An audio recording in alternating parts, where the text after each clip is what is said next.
ఓం సాయిరామ్. సమర్థ సద్గురు సాయినాథ్ మహారాజుకి జై. సాయి భక్తులందరికీ నమస్కారం అండి. మన బాబాగారి దయ వల్ల మనందరం బాగుండాలి, సంతోషంగా ఉండాలి అని చెప్పి మనస్ఫూర్తిగా కోరుకుంటూ ఈరోజు వీడియో స్టార్ట్ చేస్తున్నాను ఫ్రెండ్స్. ఇక ఈరోజు వీడియోలో మనం చూడబోయేది ఏంటి అంటే, తల్లి ఈరోజు నీ తలరాతలు అలా రాసిపెట్టి ఉంటే ఇంకోలా జరగమంటే ఎలా జరుగుతుందమ్మా? నువ్వు ఏం చెయ్యాలి అని తపన కూడా నీ తలరాతలో ఎలా ఉంటే అలా మాత్రమే జరుగుతుంది. నీ తలరాతని బ్రహ్మరాతని నువ్వు మార్చలేవు. అది నీ తరం కూడా కాదు. బ్రహ్మరాతలో ఏమి ఉంటే అది మాత్రమే జరుగుతుంది బిడ్డ. ఇంకొక విషయం, ఇది అదృష్టవంతులు మాత్రమే వినగలుగుతారు. అదృష్టం ఉంటేనే ఇది నీకంట పడుతుంది. ఇది నీకంట పడింది అంటే నువ్వు నిజంగా అదృష్టవంతురాలివే. నీ తలరాతలో ఎంతో భాగ్యం ఆశ పెట్టి ఉందని భావించు తల్లి. నీ తలరాతను మార్చబోయే ఒక వ్యక్తి నీ జీవితంలోకి ప్రవేశించబోతున్నాడు. ఆ వ్యక్తి రాకతో నీ తలరాత మారిపోతుంది, నీ జీవితమే మారిపోతుంది. ఎందుకంటే ఆ బ్రహ్మదేవుడు ఎప్పుడో తీర్పు ఇచ్చేశాడమ్మా. ఇప్పుడు నీ తలరాతను రాసి పెట్టేశాడు కూడా. ఆయన రాసి పెట్టిందే నీ జీవితంలో జరుగుతుంది తల్లి.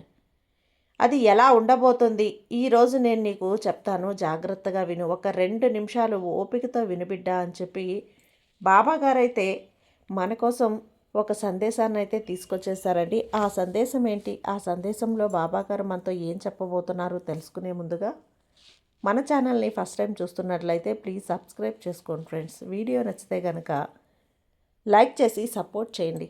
ఇక వీడియోలోకి వెళ్ళబోయే ముందుగా ఒక్కసారి, ఎక్కడెక్కడో మీరు జ్యోతిష్యం చెప్పించుకొని తృప్తి చెందకుండా, మనశ్శాంతి అనేది లేకుండా, మీ సమస్య అనేది ప్రాబ్లంకి ఆ సొల్యూషన్ అనేది దొరక్క మీరు అసంతృప్తిగా బాధపడుతూ ఉన్నట్లయితే ఒక్కసారి మనకు బాగా తెలిసినటువంటి గురువుగారు శ్రీ షిరిడి సాయిబాబా ఆశీస్సులతో జ్యోతిష్యం చెప్తున్నారు గురూజీ సుబ్రహ్మణ్యం రాజు గారు. Contact number 9908224144. ఈ గురువుగారు నెంబర్ 1 వశీకరణ స్పెషలిస్ట్. మీ యొక్క ప్రతి సమస్యకి కూడా పరిష్కారం అనేది చూపిస్తారు. అన్ని విషయాలను కూడా ఫోన్లో స్వయంగా గురువుగారే మాట్లాడతారు. ప్రేమ, పెళ్లి, భార్యాభర్తల మధ్య సమస్యలు, స్త్రీ మరియు పురుషుల వశీకరణం చేయబడును. చెడు గృహ ప్రయోగాలకు నివారణ చేయబడును. మీ యొక్క ఎటువంటి సమస్యనైనా సరే ఫోన్లోనే 24 గంటల్లో పరిష్కారం అనేది చూపిస్తారు. కాబట్టి నమ్మకంతో గురువుగారిని కాంటాక్ట్ అవ్వండి. మీరు ఎక్కడెక్కడో జ్యోతిష్యం చెప్పించుకొని అసంతృప్తి చెంది ఉంటే ఈ గురువుగారి దగ్గర ఒక్కసారి ఫోన్ చేసి మీ సమస్యకు పరిష్కారం అనేది తెలుసుకున్న తర్వాత మీ మనసు ప్రశాంతంగా ఉంటుంది. కాబట్టి నమ్మకంతో కాల్ చేయండి గురువుగారికి. సుబ్రహ్మణ్యం రాజు గారు, నెంబర్ 1 వశీకరణ స్పెషలిస్ట్. Contact number 9908224144. ఇక వీడియోలోకి వచ్చేస్తే, బిడ్డ నీ తలరాతలో ఏం రాసి ఉందో, నీ తలరాతలో ఏం భాగ్యం రాసి పెట్టిందో పరీక్షించుకో. మరి నీ తలరాతలో ఏం రాసి పెట్టిందో నువ్వు తెలుసుకోవాలి అంటే ఖచ్చితంగా నువ్వు తప్పకుండా దీన్ని విని తీరాల్సిందే. ఇది నీ జీవితానికి సంబంధించినటువంటి ఏదో రహస్యం అమ్మా. ఖచ్చితంగా నువ్వు వింటేనే కదా నీకు తెలుస్తుంది. బిడ్డ, నీ జీవితాన్ని మలుపు తిప్పబోయేటువంటి ఒక వ్యక్తి రాబోతున్నాడు. ఆ బ్రహ్మదేవుడు నీ తలరాతలో ఏం రాసి పెట్టాడో, ఎవరిని రాసి పెట్టాడో, వారితో నీ జీవితం ఎలా ఉండబోతుందో, వారి జీవితంలోకి వస్తే వారి రాకతో నీ జీవితంలో సంతోషాలు పువ్వులు పూస్తాయా లేక కన్నీటి జల్లులు రాలుతాయా? తప్పకుండా తెలుసుకొని నువ్వు తీరాల్సిందేనమ్మా. ఎందుకంటే ఇది బ్రహ్మదేవుడి తీర్పు కాబట్టి. ఆయన ఏ తీర్పు ఇచ్చాడో, నీ తలరాతలో ఏం రాసి పెట్టాడో తప్పకుండా తెలుసుకొని దాని ప్రకారం నువ్వు నడుచుకోవాలి. ఎందుకంటే దాన్ని నువ్వు ఎంత ఆపినా కూడా ఆగదు తల్లి. వద్దనుకున్నా కూడా వెళ్ళిపోదు. జరిగేది జరగక మానదు. ముందుగానే ఆ పరిస్థితిని ఎదుర్కోవడానికి సిద్ధంగా ఉండు. మనోధైర్యంగా ఉండు. నిన్ను నువ్వు సిద్ధపరచుకో. ఆ పరిస్థితులన్నింటినీ కూడా ఎదుర్కోవటానికి బిడ్డ, బ్రహ్మరాతను ఎవ్వరూ కూడా మార్చలేరమ్మా. ఎవరికి కూడా ఎవరు ఎంతవరకు, ఎవరితో ఈ సంబంధం ఎంతవరకు, ఎవరితో ఈ పయనం ఎంతవరకుతో సాగాలన్నా కూడా బ్రహ్మదేవుడు ముందుగానే రాసిపెట్టి ఉంటాడు. బ్రహ్మదేవుడు ముందుగానే తీర్పు ఇచ్చేసి ఉంటాడు బిడ్డ. ఆ బ్రహ్మరాతను మార్చాలి అంటే నువ్వు ఎన్ని ప్రయత్నాలు చేసినా నీ ప్రయత్నాలు ఫలించవు. అప్పుడు నువ్వు బాధపడాల్సి వస్తుంది బిడ్డ. బ్రహ్మరాతను నీ రహస్యం ఏంటో చెబుతాను. ఒక 2 నిమిషాలు విను ఆ బ్రహ్మరాతలోని రహస్యాన్ని. నీ తలరాత గురించి, బ్రహ్మరాత గురించి నీకు తెలియాలి అన్నా నేను ఒక చిన్న కథ రూపంలో చెప్తాను. జాగ్రత్తగా విని అర్థం చేసుకో బిడ్డ. ఎందుకంటే ఒకసారి బ్రహ్మ తలరాత రాశాడు అంటే ఆ బ్రహ్మదేవుడు ఒకసారి తీర్పిచ్చేసినట్టేనమాట. దానికి మళ్ళీ తిరిగనేదే ఉండదు. దానికి నిదర్శనమే ఇప్పుడు నేను చెప్పబోయేటువంటి ఈ కథ. జాగ్రత్తగా విను. అదృష్టం ఉంటేనే ఇది నువ్వు వినగలుగుతావు. నీ తలరాతను నువ్వు గుర్తుంచుకోగలుగుతావు. అయితే ఈ కథ మొదలు పెడుతున్నాను. పెళ్ళిళ్ళు స్వర్గంలోనే రాసిపెట్టి ఉంటాయి అంటారు కదా. దాని అర్థం ఏంటో తెలుసా తల్లి? స్వయంగా బ్రహ్మదేవుడే రాసిపెట్టి ఉంటాడు, నిశ్చయించి ఉంటాడు అని అర్థం. ఎవరు ఎవరితో ముడిపడాలి, వారితో బంధం అనేది ఎంతవరకు కొనసాగాలన్నది ఆయన ముందుగానే తీర్పు ఇచ్చేసి ఉంటాడు. ఈ కథ వింటే గనక నువ్వు ఒప్పుకుంటావు బిడ్డ. నిజమని నువ్వే ఒప్పుకుంటావు. నీకే అర్థమవుతుంది కూడా. మనకు ఎన్నో బంధాలు, సంబంధాలు వచ్చినా కూడా ఎవరితో వివాహం రాసిపెట్టి ఉంటే వారితోనే వివాహం జరుగుతుంది. నీ విధిరాతలో వారు లేరు అంటే గనక వారి కోసం నువ్వు ఎంత ప్రయత్నించినా సరే, వారే కావాలి అన్నం నీళ్లు మానేసి తపస్సు చేసినా కూడా వాళ్ళు ఎన్నటికీ నీ సొంతం కారు, నీ జీవితంలోకి రారు కూడా. బిడ్డ, అది మనిషి అయినా వస్తువైనా కూడా అంతేనమ్మా. నీది కాదు అన్నప్పుడు నీ సొంతం అవ్వదది. నీది కాదు అన్నప్పుడు నీ దగ్గరికి ఉండదది. పూర్వం ఒక యుక్త వయసు వచ్చినటువంటి అమ్మాయికి మంచి వరుణ్ణి చూసి పెళ్లి చేయాలని తల్లిదండ్రులు నిశ్చయించారు. అప్పట్లో తల్లిదండ్రులు నిశ్చయించిన అబ్బాయిల్ని, అమ్మాయిల్ని పెళ్లి చేసుకునేవారు. పిల్లలు ఆ అమ్మాయిని పిలిచి, అమ్మాయి ఇదిగో, ఆ అబ్బాయి ఇదిగో ఇచ్చి పెళ్లి చేయాలని నిశ్చయించాం.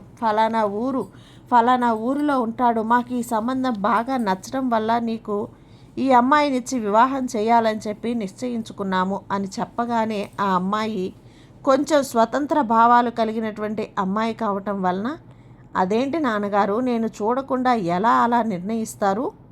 నాకు కాబోయే భర్తను, నాకు యోగ్యుడైన భర్తను నేనే నిర్ణయించుకుంటాను అని చెప్పి రోడ్డు మీదకు బయలుదేరింది ఆ అమ్మాయి. కొంత దూరం అలా వెళ్ళేసరికి ఏనుగు మీద సవారీ చేస్తూ రాజుగారు వస్తున్నారు. అందరూ పక్కన నిలబడి నమస్కారాలు చేస్తున్నారు.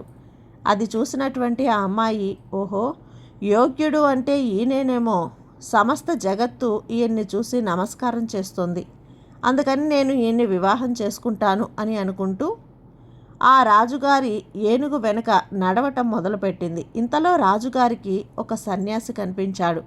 ఆ రాజు ఈ అంబారి దిగి వచ్చి సన్యాసికి భక్తితో నమస్కరించాడు. ఎవరైనా కాషాయం ధరించి సర్వమును పర్యజితించిన సన్యాసి కనబడితే ఎంతటి గొప్పవారైనా సరే నమస్కరించడం మన సంస్కారం. అందుకే రాజుగారు అంతటి వాడు ఏనుగు దిగి ఆ సన్యాసికి నమస్కారం చేశాడు. అది చూసినటువంటి అమ్మాయి, అబ్బో, రాజుగారైనటువంటి ఈయన ఈ సన్యాసికి నమస్కారం చేశాడు కదా, అంటే ఈయన రాజు కన్నా గొప్పవాడు కాబట్టి నేను ఈ సన్యాసిని పెళ్లి చేసుకుంటాను అని అనుకుంటూ ఆ సన్యాసి వెనక నడిచింది. ఆ అమ్మాయి కొంత దూరం నడిచేసరికి ఒక చెట్టు కింద ఒక వినాయకుడి విగ్రహం కనిపిస్తుంది. అక్కడ ఆగి చూశాడు.